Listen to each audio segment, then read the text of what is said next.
Howdy folks, welcome back. We've got one last piece to do for our rope making machine. The first part was the twister, the winder, and we've got that on the bench. Then we did our traveler that did the counter twisting and the binding of the rope. 3 different strands made the rope. Now the last part that we have is this guy right here. Now this isn't the traditional type of separator. This is called a top. Top is the most common phrase for it. I found a phrase when I was doing my history that it was called a donkey. And I love that phrase, so I always call this a donkey whenever I'm doing our presentations. And I kept getting asked why I called it a donkey. I went back and I looked through everything again. I couldn't find it until I finally found it. On Wikipedia, there's a reference of rope making where the separator is called a top or a donkey, and then there's a reference to where that was called at. So it's not very common that it's called a donkey. This is typically a top. If you're at a rope making, a rope yard or a naval yard, or if you're at a Renaissance fair where they've got an old rope maker, they usually call these things a top. But it's typically not this flat either. The typical top is more of a cylinder, like a football, if you will, and it's pointed on one end, and there's 3 grooves in it that keep the 3 different strands separate until the back binding occurs. Now on this side, the holes are pretty straight, but on the other side, you'll see that I actually have them sanded inward. So the ones that are cylinders, they're flat on one end, and they go to a point on the other, and then there's 3 grooves, or 4, if there's a 4-hooked spinner. And so you can see this side had a template on it that I cut out, and then I just sanded it at an angle so that when the binding occurs, it pinches this side of the top and it pushes the top along the rope. So if it was straight, you'd have this flat 90 and then it just flushes, so when the rope tries to push, it gets bound. So if you have a slide on it, that's why that pointed in on the rounded tops go down, so that the rope pushes on it and the top just naturally moves. As that tension is built up, you don't have to really pull at all. You almost just barely hold it back and it binds and pushes the top forward to make the rope. So on this one, all the other pieces that I've used have had a combination of some plywood and some pine. For the rope spinning part here, I try to make it as smooth as possible, so I didn't want to use plywood because I didn't want all those different layers getting caught up or bound on the strands. I didn't want them to catch it. So I just used a piece of 1x4, and so that's what I'm going to do here. This handle is about 1.75 inches, which makes for a nice easy grip to hold on to, and it's about 4 inches long.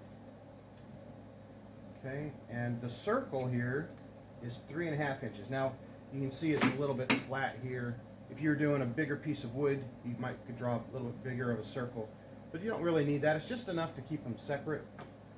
So I'm just going to lay this here flat on this board. Grab up my good old Sharpie here. All right, I'm going to give myself just a little bit of leeway on the end so I can cut a nice straight end here.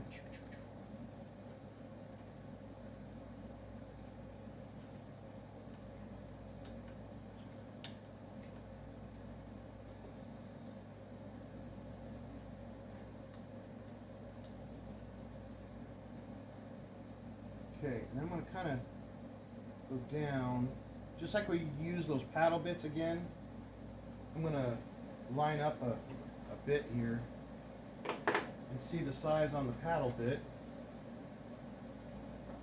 And then I'll drill straight through again, and then I'll just cut the little groove for the yarns, and then I'll sand, and I'll go at an angle so that we make sure that we have that pinch. Okay, so that is a really rough drawing there. That's okay. Straighten that up. Okay, so there's my circle. You can kind of see the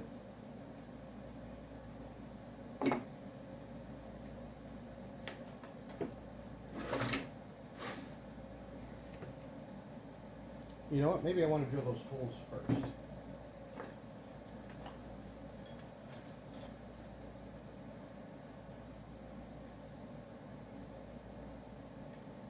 So 5/8 was the paddle bit I used for the wheels and the gears, and that looks like about the same size hole. I think I just used that paddle bit for everything.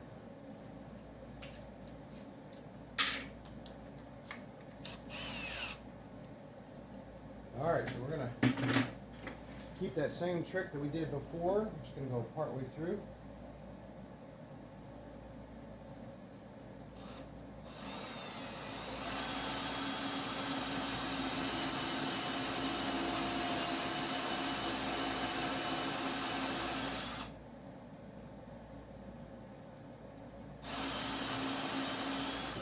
Now, I guess I could cut it at an angle, be less sanding, but I'm used to just kind of going straight here.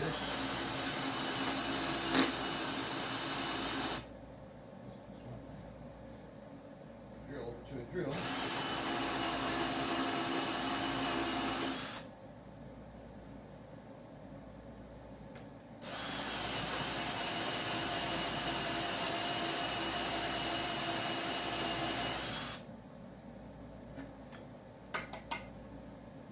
Okay.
There's one side.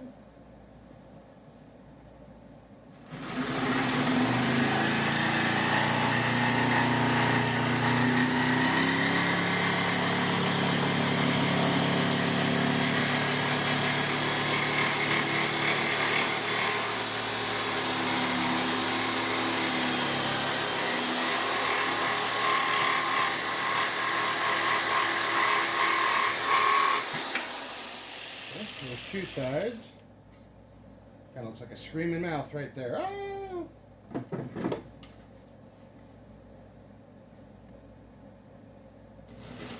Yes, I can do it this way here. Give me a little bit more grip.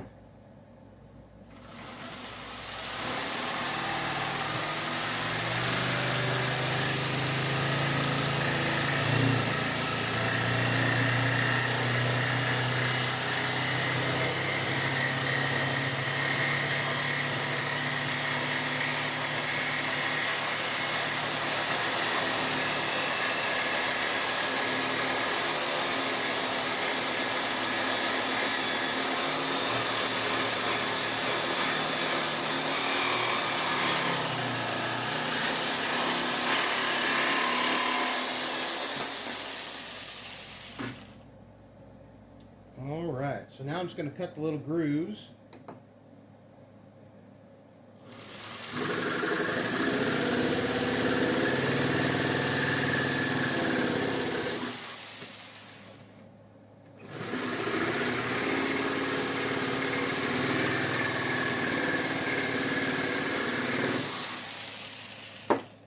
Alright, there's one.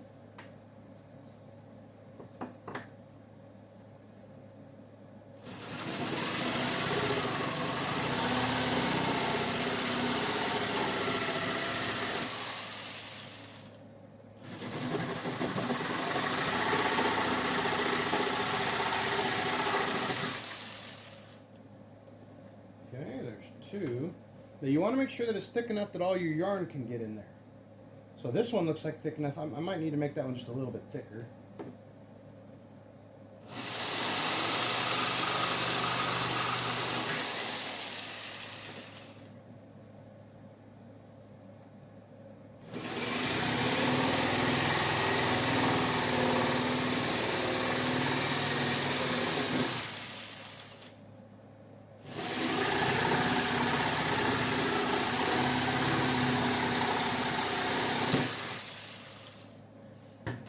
Alright, and then there is three. So we now have our donkey or our top. Now I have a sanding machine, an oscillator, that I'll use to sand this out. But if you don't have one of those, sometimes the easiest thing to do is if you use a wooden dowel or a pencil or a Sharpie, wrap the sandpaper around it, and then you can use that, or a file if you've got a circular file. And so all I'm going to do is I'm going to sand it so that on one side it points inward so that it will pinch it, and then I'll sand the handle up just a little bit. But there we go, folks. There is our top, our donkey. That's the last piece that you have for the full rope machine. You've got the spinner, you've got the traveler, and now you've got the top. There you are.